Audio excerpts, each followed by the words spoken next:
Hi అండి, ఎలా ఉన్నారు? బాగున్నారా? బాగుండాలని కోరుకుంటున్నాను. యాక్చువల్గా సొసైటీ అన్నాక రకరకాల మనుషులు ఉంటారు, రకరకాల తత్వాలు ఉంటారు. అవి బయటకు వెళ్ళి చూసే కొద్దీ కూడా మనకు తెలుస్తూ ఉంటాయి అన్నమాట.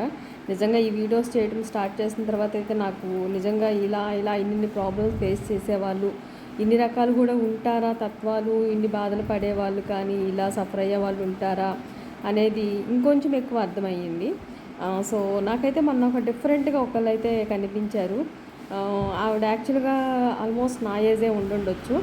నేను ఒక పెద్ద ఆవిడని ఇంట్రడ్యూస్ చేసుకుని ఆవిడతో మాట్లాడేసి రిటర్న్ వస్తుంటే ఆవిడ అవన్నీ గమనిస్తూ ఉన్నట్టున్నారు పక్క నుంచి. ఏంటండి ఏంటి అని అయితే అడిగారు. సో నేను చెప్పాను జనరల్గా.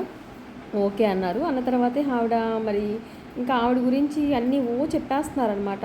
ఇలా అండి, అలా అండి, అలా మేడం, ఇలా మేడం అంటూ ఆవిడ సరే ఒక్కొక్క మనిషిని చూసుకుంటే చెప్పాలనిపిస్తుంది, ఒక్కొక్కరు చూస్తే చెప్పాలనిపించదు. సో ఆవిడికి మరి ఎందుకు చెప్పాలనిపించిందో నాకు తెలియదు. మొత్తం అయితే అన్నీ చెప్పారు.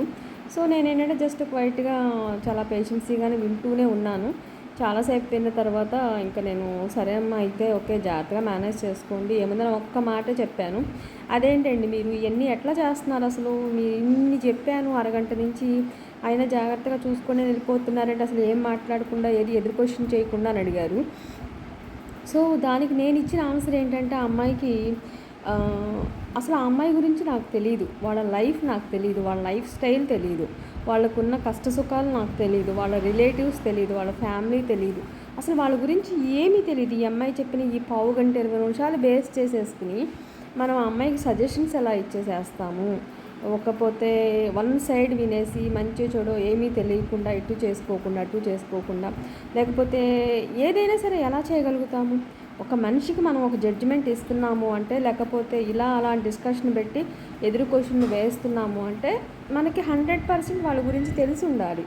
తెలిసినప్పుడు మనం వాళ్ళ గురించి ఇప్పుడు పెద్దవాళ్ళని ఇంటర్వ్యూ చేస్తున్నాను అంటే, నేను వాళ్ళతో పెద్దవాళ్ళ దగ్గరికి వెళ్తున్నానంటే జస్ట్ వాళ్ళని పలకరించి వాళ్ళు ఎలా ఉంటున్నారు ఏంటి కనుక్కుని నాకు తోచినది, అది 10 రూపాయో పావలానో అది వేరే విషయం.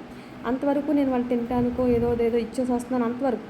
దాంట్లో నాకు వాళ్ళ గురించి డీటెయిల్స్ తెలియాల్సిన అవసరం లేదు. అక్కడ క్లియర్గా కనిపిస్తుంది. వాళ్ళు ఒంటి మీద కూడా తిన్నగా బట్టలు లేని విధానం ఇంట్లో చూస్తే తెలుస్తుంది. కాబట్టి నాకు దాని గురించి ఎంక్వైరీ లక్కర్లా. బట్ ఈ అమ్మాయి యొక్క అవి ఇవి ప్రాబ్లమ్స్ చెప్పినప్పుడు మనం ఇన్వాల్వ్ అవ్వకూడదు. ఇన్వాల్వ్ అయ్యి చెప్పడం వల్ల ఏమవుతుంది అంటే, నా ఒపీనియన్, మనమే ప్రాబ్లమ్స్లోకి వెళ్తాం. అమ్మాయి చెప్పింది ఎంతవరకు రైటో తెలియదు, మనకు వాళ్ళ గురించి తెలియదు.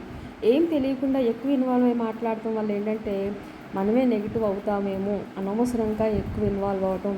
ఎప్పుడైనా ఒకరి గురించి మనం మాట్లాడుతున్నాము, ఒక టాపిక్ రేస్ చేస్తున్నాము, లేకపోతే వాళ్ళని ఎదురు క్వశ్చన్స్ అడుగుతున్నాము, లేకపోతే ఎక్కువ ఇన్వాల్వ్ అయ్యి చూస్తున్నాము చేస్తున్నాము అనుకున్నప్పుడు అసలు మనకు వాళ్ళ గురించి ఏం తెలుసు అనేది ఫస్ట్ మనం క్యాలిక్యులేట్ చేసుకోవాలి. ఆవిడొక్కటే కాదండి, లేకపోతే నేను ఒక్కదాన్నే కాదు, భూమి మీద పుట్టిన ప్రతి ఒక్కరికి చాలా ప్రాబ్లమ్స్ ఉంటాయి. దేవుడు అందరికీ మ్యానుఫ్యాక్చరింగ్ అవన్నీ చేసే కిందకి పంపిస్తాడు. ఎవరి వాళ్ళు లీడ్ చేసుకోవాలి. సో జస్ట్ ఒక మాట అయితే చెప్పాలి తప్ప మనం ఎక్కువ ఇన్వాల్వ్ అయిపోయి అయితే చేయకూడదని నా ఒపీనియన్.